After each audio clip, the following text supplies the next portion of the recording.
Welcome to the weekly challenge. We are currently working on a small start to finish project together. Each week is going to build on the last week, but don't worry if you didn't do last week yet or you fell behind. I am going to provide you the tools you need to start fresh this week. Now I would encourage you go back and do those previous weeks because that's how you get the most benefit out of this series, okay? So don't skip a week. Now, the challenge for this week will be to create unit tests for our project based upon the interfaces we built last week. Now, that means the unit tests will all fail, and that's okay, as long as they fail correctly. And we'll get into more of that in just a second. But if you're not familiar with the weekly challenge, let me explain. Each week, I challenge you to tackle a topic in C#.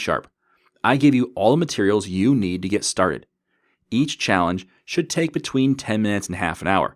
This one might be an exception. This one took a little longer than that. With my explanation, it took about an hour and 15 to an hour and a half.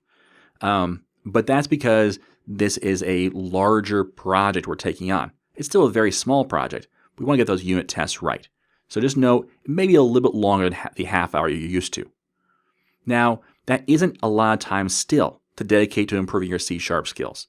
But I guarantee you, this is going to make your skills grow. Now, if you're interested in how I have done it, or if you get stuck, you can follow the link in the description to sign up for my solutions. The best part is you'll get not just this solution, but every solution since I started the weekly challenge. So, either way, follow the link in the description to get the challenge files associated with this challenge. Included in there is a very important file you need. Okay? So let's talk through the challenge and I'll talk through what file you need. So in this week, we're going to create unit tests to validate the functionality of our interface methods. So you're going to create a class that implements the interface, but it does not actually have any code in it yet, and make sure all the tests fail.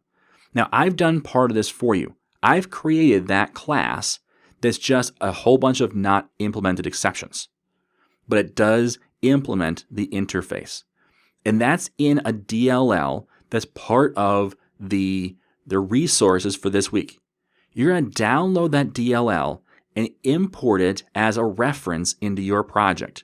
That way you have the interfaces and you have my sample implementation of that front-end class that you need to create unit tests. Okay? Now, it does not have an implementation for iData access. You'll need to mock that in your unit tests when you test that portion. That's the bonus challenge.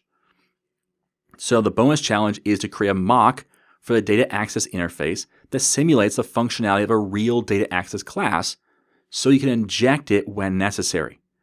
Now, this is one of those times when the primary challenge and the bonus challenge are really dependent on each other. In fact, when I went over and did this myself and showed you how to do it, I created that mock first because it made my life easier when it came to testing out or create a test for that primary logic class. All right. So in that case, it might be necessary or helpful for you to create or do that bonus challenge first, create that mock, and then tackle the primary challenge. The primary challenge is to create those unit tests to validate that the interface methods are actually going to work. Okay. You're going to have inputs and outputs. You're going to test to make sure the right outputs come out when you give it a specific set of inputs. This is the style of test-driven development, where you create your test first, and then you create just enough code to get it working, and then you refactor. So we're going to create our tests first, but instead of just one test and then create the method, we're going to create all the tests first. And the reason for that is because I didn't want to have you do this method and the test, and then the next method and the test as a bunch of different challenges. I wanted you to do all of it at once, so it's kind of grouped together. All right? That's why it took a little longer to go through this in the solution. But that is the challenge, okay? Now, like I said, I've provided you that DLL, so go and get that along with that PDF and start working on your unit tests, okay? And again, if you get stuck, I do have a solution video available for you if you want to go there. But definitely give it a good shot first, okay? So that's it. Good luck and happy coding.